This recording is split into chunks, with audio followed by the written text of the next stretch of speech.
Check, check. One, two, three. Check, check. Checking you out. Hey, this is Rachel Cunningham, and you're listening to Joyful Love, episode 105. If you're ready to bring joy and connection back to your marriage, stick around. Each week, I give you the tools to up-level your thinking, open your heart, and bring joy and fun back to your relationship. Because it's not enough just to stay married. We want to love being married. So obviously, I have a special guest for you guys today, and it is my husband, Cris Cunningham. What up? And I don't know how we're going to get through this today because it's Saturday morning and we're still working on our cup of coffee, but we're going to do it. Let's see, it was in February. We used a gift certificate from my mom to do an adventure date.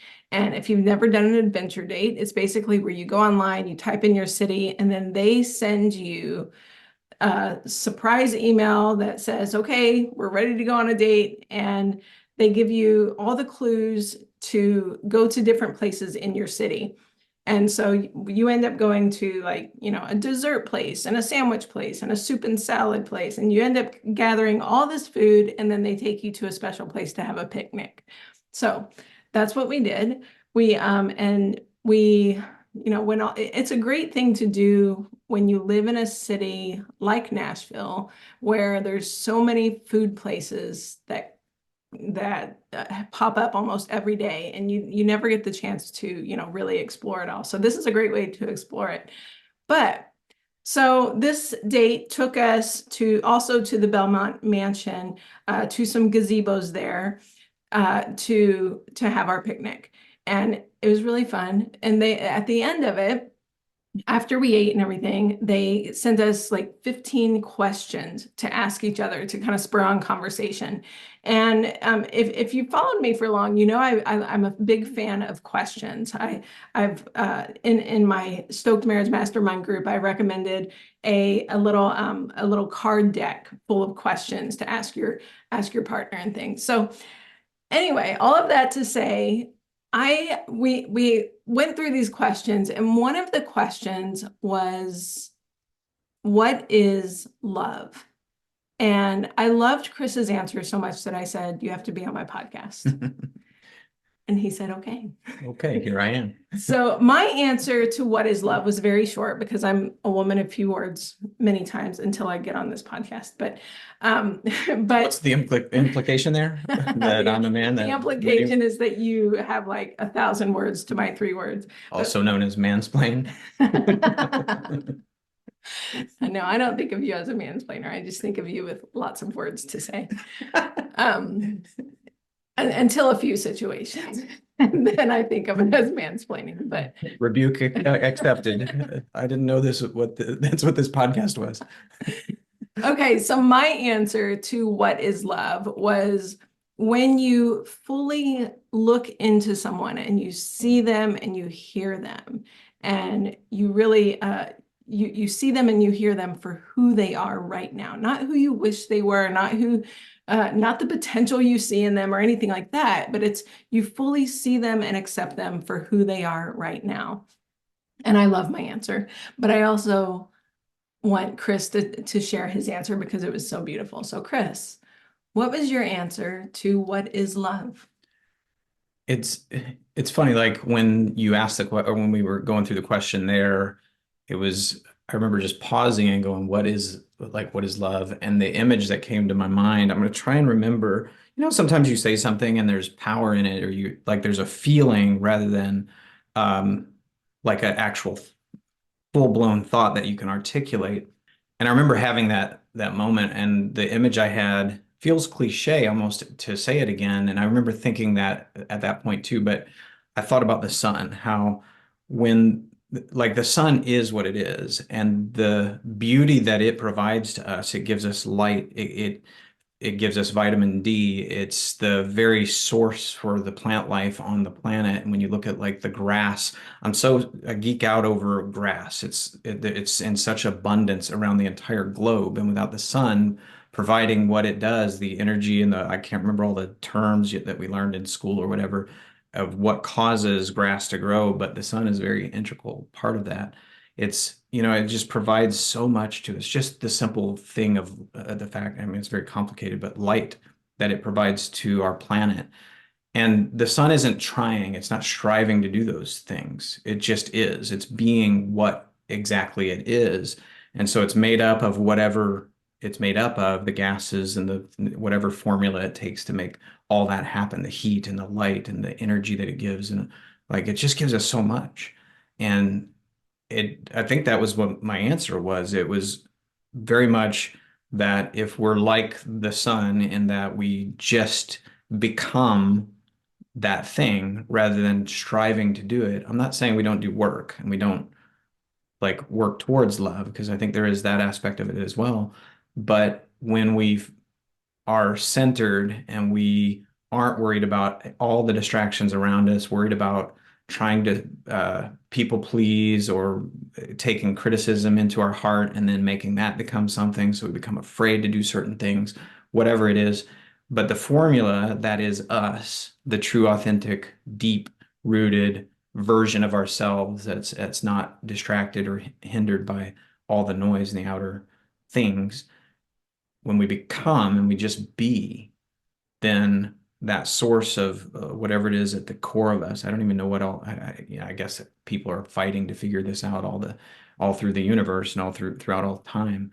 But who and what are we if we can just be that authentic thing, whatever that is, that authentic human, that whatever it is that makes us up of who we are, then what comes out of us is natural and it's effective and it brings light and it brings warmth and it brings energy and it brings power and growth and abundance and it causes things to thrive. And Yeah. I think that's the answer that came to my mind when you asked it that day. But Yeah. something similar to that. Yeah. And and what I heard when you said that was just like this. I was imagining the sun.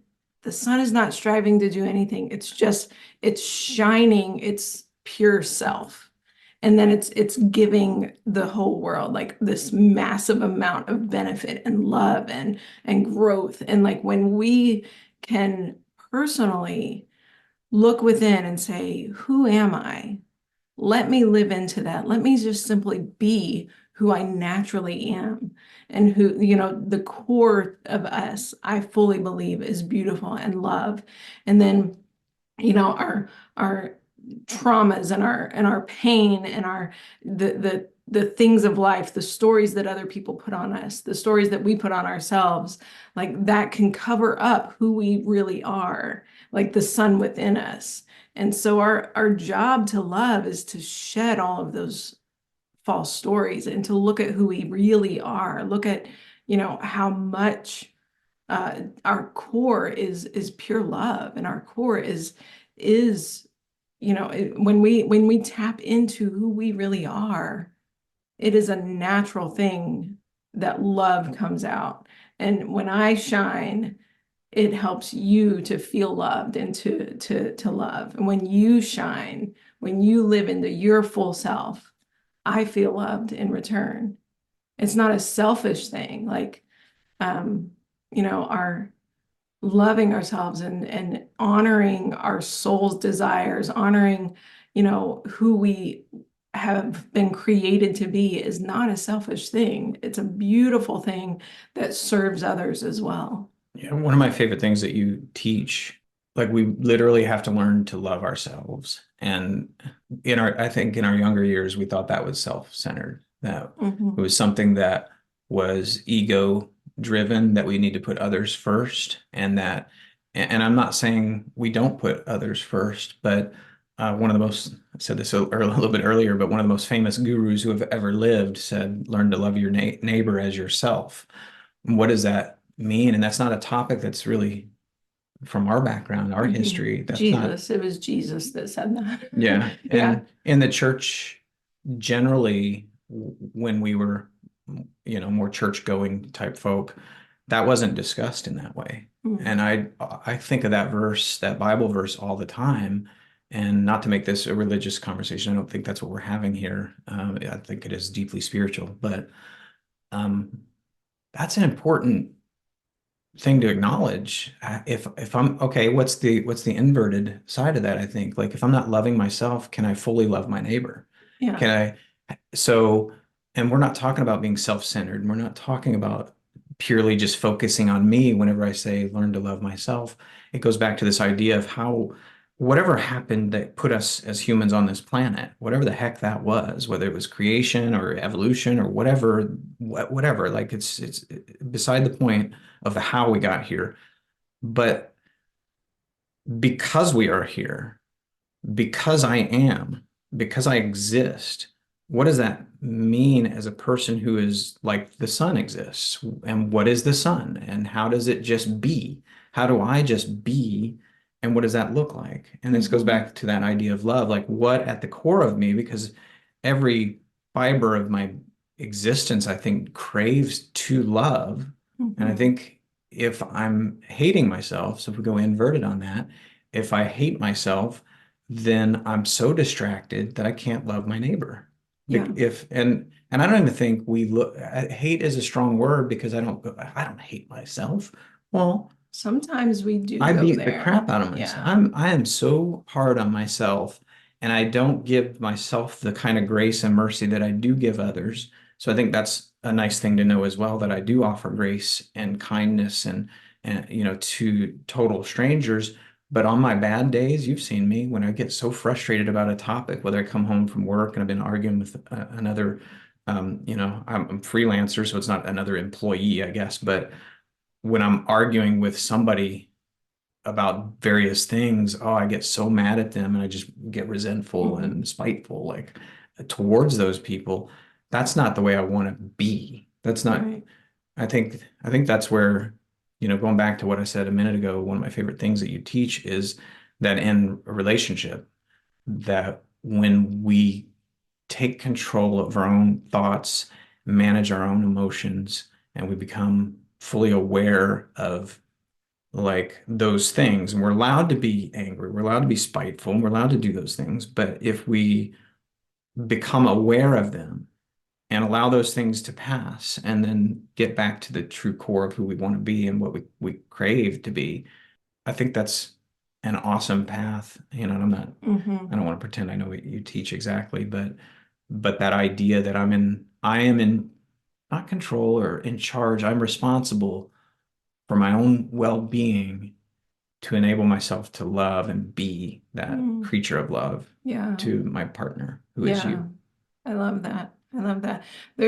I'm reading the Fight Right book right now by John and Julia Gottman, and they do say in there at one point, they kind of knock against this idea.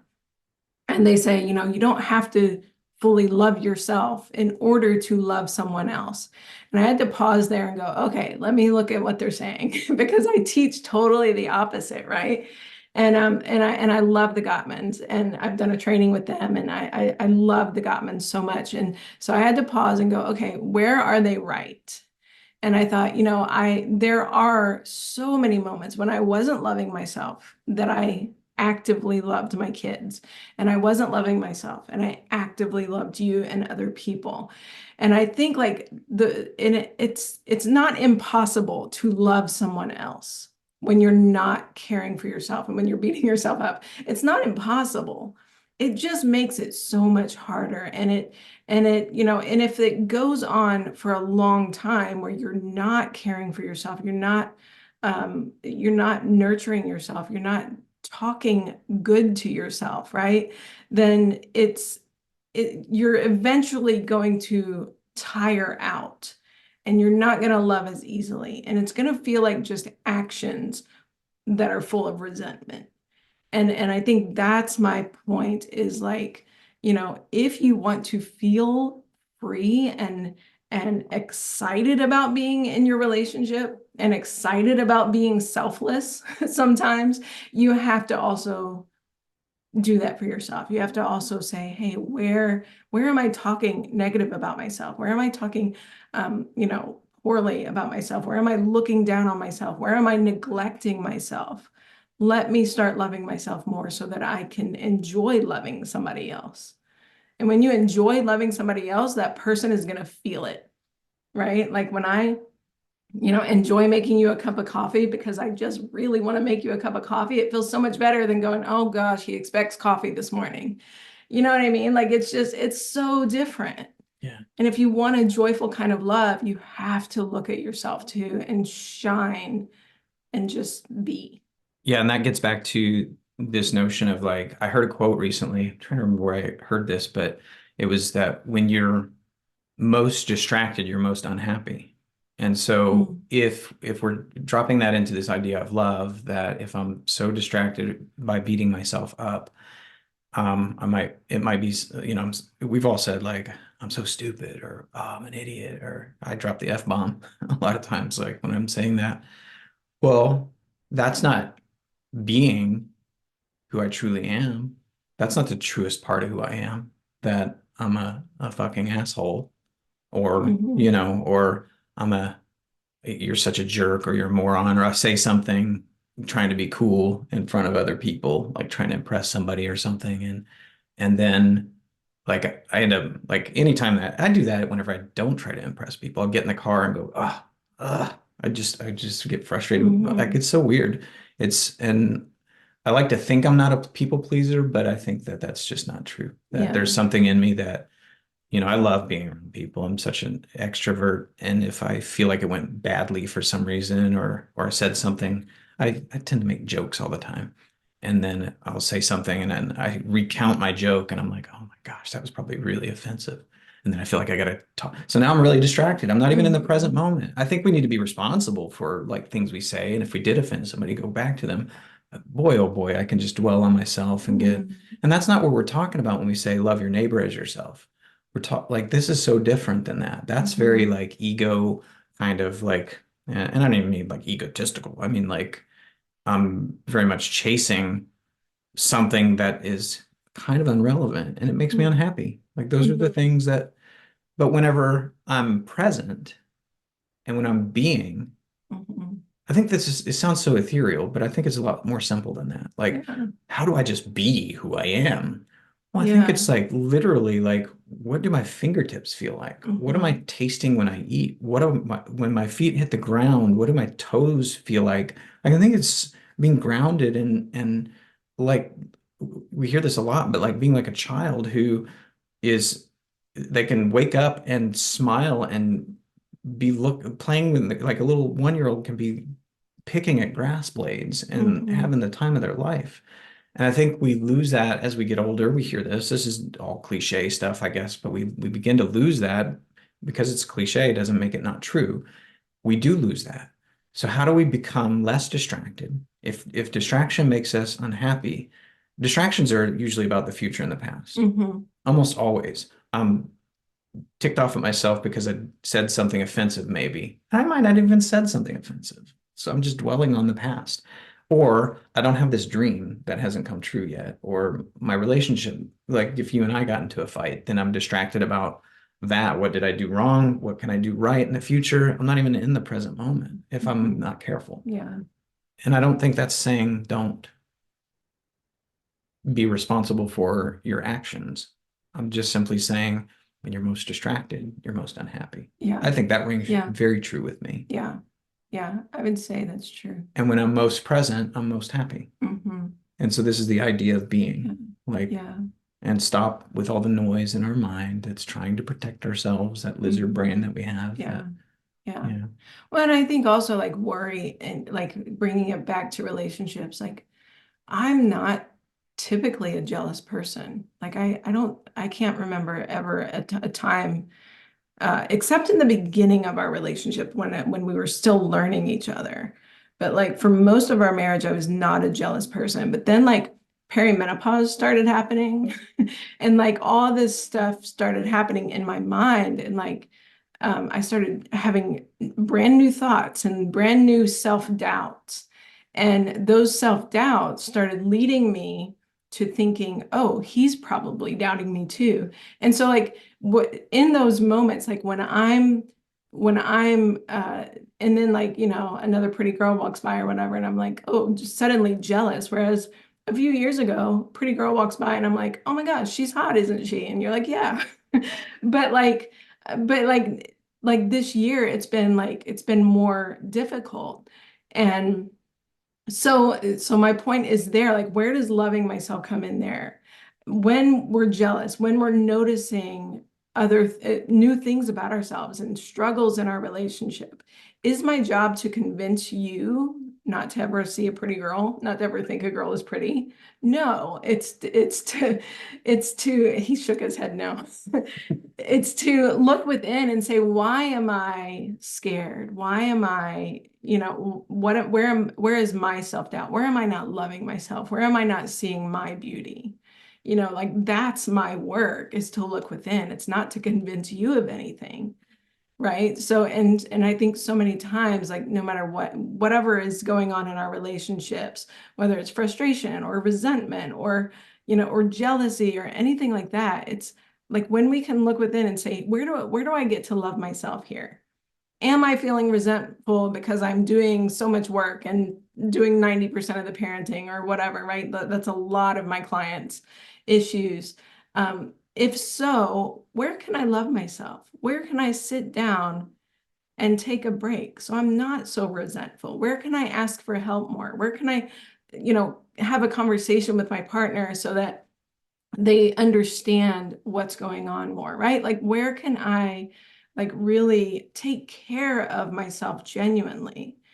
And, and instead of like putting it all on my partner, where can it like to change or whatever, where am I not taking up for myself? Where am I not caring for myself? Let me step into that. And then your conversations, the way you love each other, the way you work together is going to flow so much easier because you're starting with loving yourself first. One of the things like, and forgive me if I said this on your podcast before, I can't remember. So I don't want to, this guy says the same thing every time. I can't remember.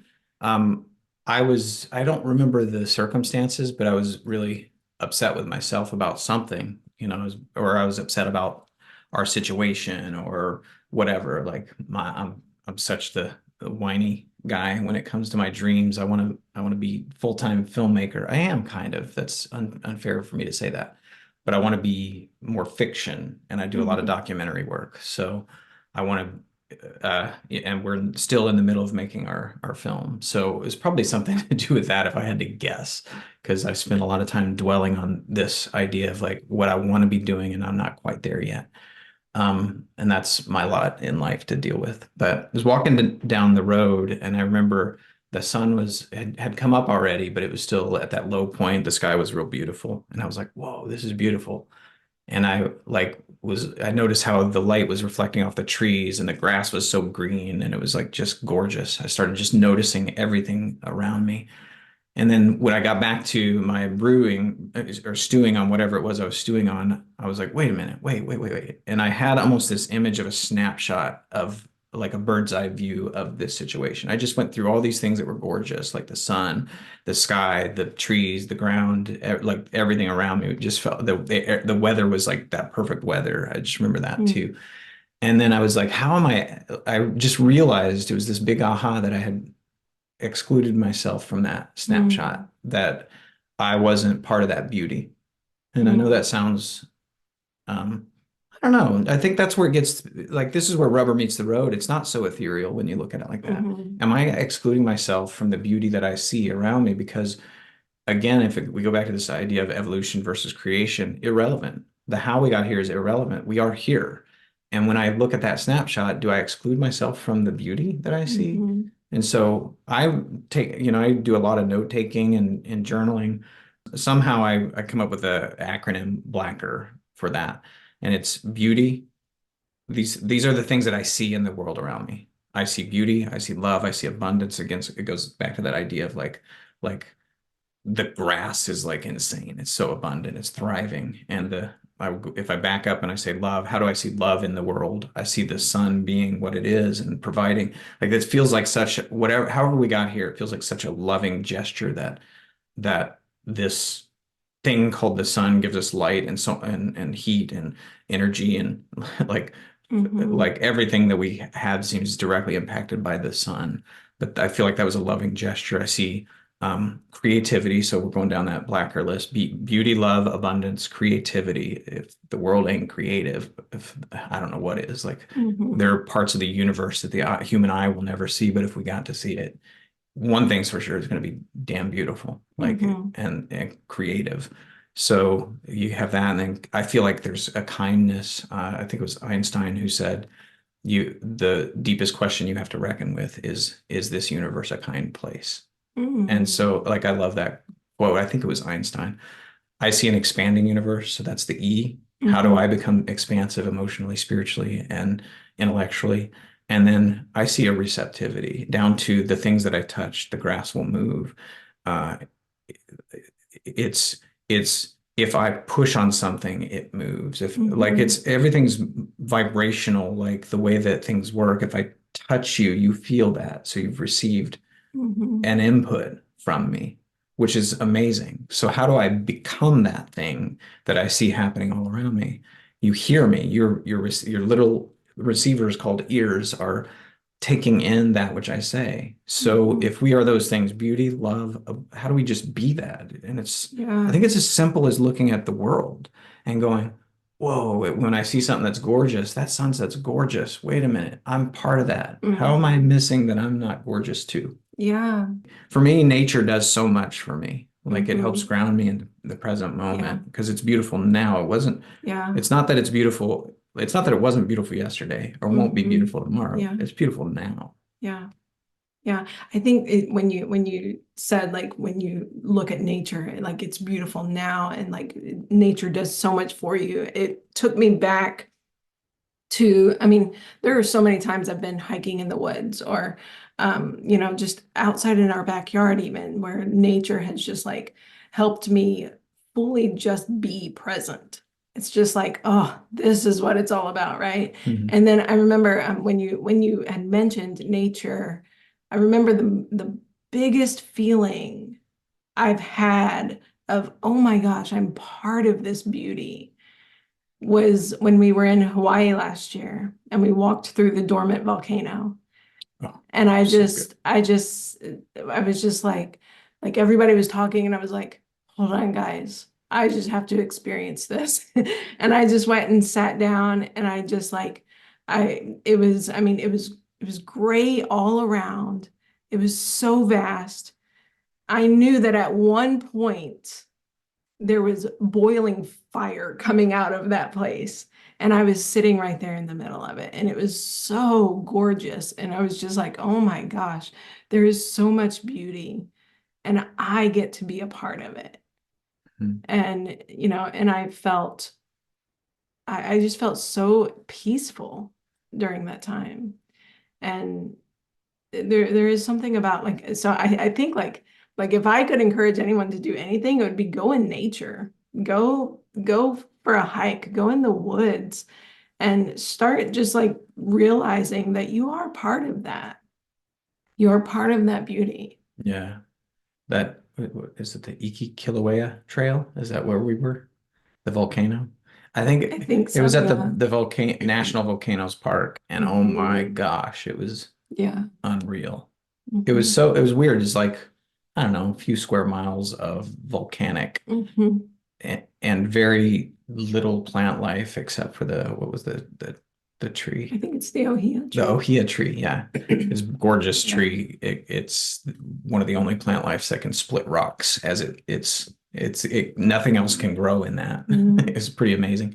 So Yeah. you'd have this gray vastness and it's dead silent. Hmm. It's eerie and beautiful because you're the only thing you're hearing is yourself. Right. It's Yeah. wild. Yeah. But I think that was impactful for me too. Mm. Like one of the most beautiful places I've ever been. It's crazy. Hmm. Yeah. A few months ago, Chris looked at me and I don't know if you remember this or not, but you actually thanked me for taking such good care of myself. And I was like, oh, that's weird that you would notice that and you would thank me for that. Like I thought, how cool is that my partner appreciates it that I care for myself. Like looking being present with ourselves and loving ourselves and caring for ourselves. And I think life is a journey of chaos and unexpected things happening. And I mean, you look at our 27 years of marriage, high five, by the way, 27 years of marriage, and every year has thrown us curveballs. Like, and I mean, and partly because we have chosen a life of like entrepreneurship and and then we had kids with unique needs and like I mean life has thrown us so many curveballs and it's a constant reminder of I am good enough. I am a good enough mom. I am a good enough wife. I am, you right? Like, how do I get to love myself and others even in this crazy situation? Right? Like, just because we're gonna like be tapping into loving ourselves doesn't mean our life is gonna be all nice and easy and pretty. It's gonna be that is our work to learn how to accept ourselves and to see our beauty and to see our partner's beauty and to see their worth and their lovability and our worth and our lovability, even when things are batshit crazy. That's our work. And Yeah. that's where joy comes in when we can really do that. Yeah. I think sometimes when we hear that stuff too, it's like if you're in the wrong place for somebody to say you need to find your worth and oh quit, just quit Hmm. quit saying that. Like Hmm. there's been times when, I think one of us will Hmm. try to help the other in a certain circumstance when we're frustrated and it's like just stop, Yeah, stop. And we can't hear that idea of like we're worth something, that we're yeah. lovable, or that like you'll say something sometimes you'll go, man, you're awesome at this. Da, da, da, da. I'm like, what are you talking about? Hmm. Like, what do you, I only see the negative. Hmm. Like Yeah. it's, oh, that year, that reminds me of the year Peyton Manning won the Super Bowl. He goes home and what does he dwell on? Only the negative. Like it was weird. He Oh, wins yeah. the Super Bowl, literally the Hmm. biggest sport, the biggest game, biggest dom like the thing that he's dreamed about from the time he was a child. And he goes home and he dwells on maybe the interception he threw or something. I Hmm. can't remember what it was. He just wishes he could go back and have that Hmm. moment back. And it's like that's what we're talking about when Yeah. you're most distracted, you're most unhappy. Yeah. How can you not fully embrace? No, I'm not saying he didn't fully embrace and hold that trophy up with Right, right. pride, but he goes home and he's yeah, I don't know. It's Yeah. interesting how the brain Hmm. will Yeah. detach from that which is true and dwell on the things that are the least true about us. Hmm. You're Yeah, Super Bowl so it's the champion. constant awareness, like what is my brain telling me? What is my, because our brains are just constantly trying to protect us. So they're constantly feeding us the negative so that we can protect ourselves from the future tiger that's going to chase us. And so like the awareness of what we are thinking. I think that's been like my biggest growth in the past like 7 years is being aware. Oh, every thought that I think isn't true. I get to question it. I get to intelligently question, is this thought true? Hmm. Or, is it true about me? Is it true about you? And I get to choose a thought that serves me and that serves our relationship. Not that's putting my head in the sand, but like so many times, like are the thoughts that we are feeding ourselves are Mhm. just simply not true. And so like being aware and questioning and saying, is this a loving thought? Is it a Yeah, caring thought? that goes back. I mean, that goes back exactly to that the blacker analogy for me. Mm, It's you've heard me say this a lot of times. I even said it today. That's not the truest part of who I am.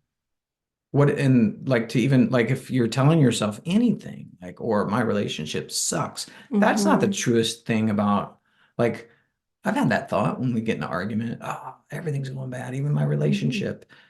But that's not the truest part of who I am. mhm. Yeah. What is the truest part of who I am? It's that I'm a beautiful, loving creature who's abundant and I'm kind and I'm creative and I'm expanding Mm, emotionally, spiritually, intellectually. yeah. I'm receptive. That's the truest part of who I am.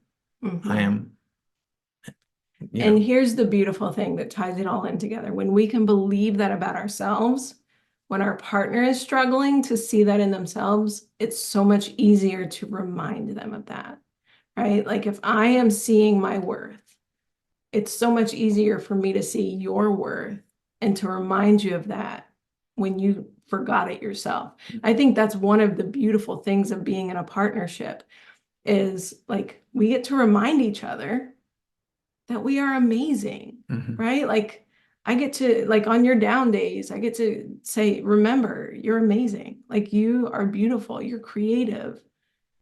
And you do the same for me, and are we always good at it? No, but but that's our, our intention. That's what we strive for in our relationship, to give that to each other.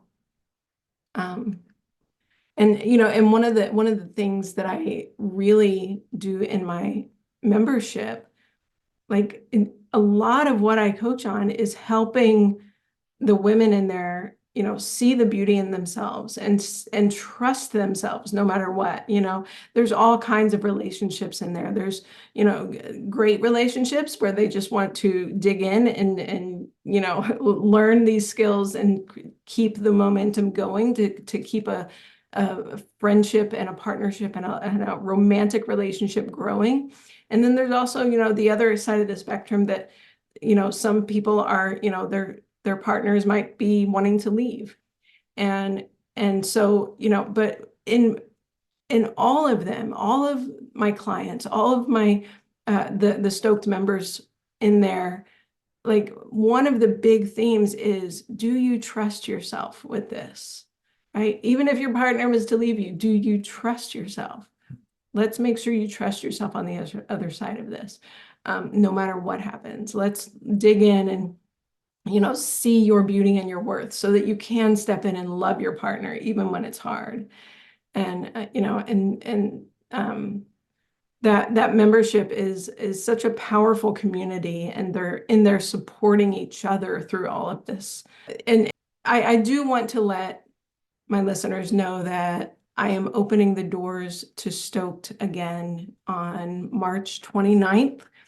And if you want a little taste of what that is going to be, I'm doing a Have a Better Marriage by Friday challenge this week. And if you haven't signed up for that, you can still sign up for it. Even though we're on day 2 today when this airs, you can still sign up for it and get the replays and enter that challenge with us this week and just jump in where you're at.